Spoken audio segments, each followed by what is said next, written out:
नमस्कार। स्वागत है पुनः आपका हमारे YouTube चैनल परिवार श्री आर्यावर्त में।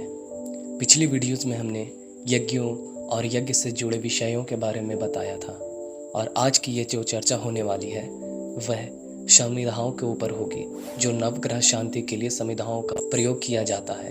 तो चलिए वीडियो में बिना समय व्यर्थ गवाए आगे बढ़ चलते हैं अपने विषय पर।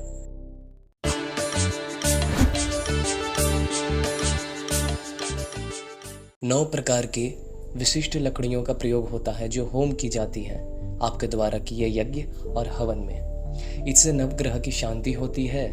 यदि आपके नवग्रह खराब हैं या किसी कारण से कोई ग्रह दोष है तो उसकी भी निवृत्ति इस माध्यम से हो जाती है। तो आइए जानते हैं कि नवग्रह के लिए वो समिधाएं किस प्रकार की होती हैं और किस किस पेड़ की समिधाओं का प्रयोग होता है।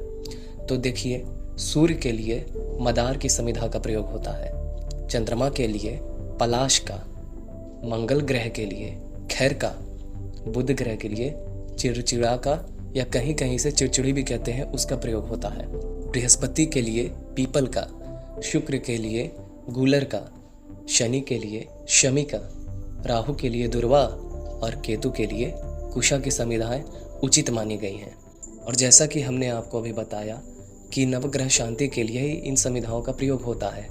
तो मदार की समिधा का प्रयोग रोग को नाश करता है, पलाश की समिधा का प्रयोग सब कार्य को सिद्ध करता है, पीपल की समिधा का प्रयोग प्रजा और संतति की जो कामना रखते हैं ये उनकी पूर्ति कराता है, गुलर का प्रयोग जो स्वर्ग की अभिलाषा रखते हैं इसलिए इसका प्रयोग होता है, शमी का प्रयोग पाप नाश करने वाला होता है, वहीं दुर्वा का प्रयोग दीर्घायु प्रदान करता है और कुश की समिधा या कुशा की समिधा आपके सभी मनोरथों को सिद्ध करने वाला होता है।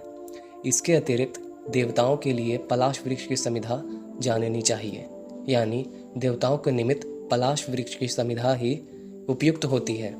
और वैसे ऋतुओं के अनुसार जो समिधाएं हैं हम वो भी बताते चले। ऋतुओं के अनुसार समिधा के लिए विभिन्न प्रकार के वृक्षों की लकड़ियों का प्रयोग होता है जो उपयोगी सिद्ध होती है। जैसे वसंत मौसम है तो शमी का, गर्मी का मौसम है तो पीपल का, बरसात है जिस प्रकार अभी वर्षा का समय चल रहा है तो इस समय के लिए ढाक या बिल्व का यानी बेल का, शरद के लिए पाकड़ या फिर आम की लकड़ियों का प्रयोग होना चाहिए, हेमंत ऋतु के लिए खैर की लकड़ियों का और अंत में शिशिर के लिए आपको गूलर या फिर बड़ यानी बरगद के पेड़ की लकड़ियों का प्रयोग करना चाहिए। यह लकड़ियाँ सड़ी घुनी गंदे स्थानों पर पड़ी हुई कीड़े मकोड़ों से भरी हुई न हो, इस बात का विशेष रूप से ध्यान रखना चाहिए। स्वास्थ्य के लिए भी हवन उपयोगी है क्योंकि प्रत्येक ऋतु में आकाश में विभिन्न प्रकार के वायुमंडल विराजित होते हैं।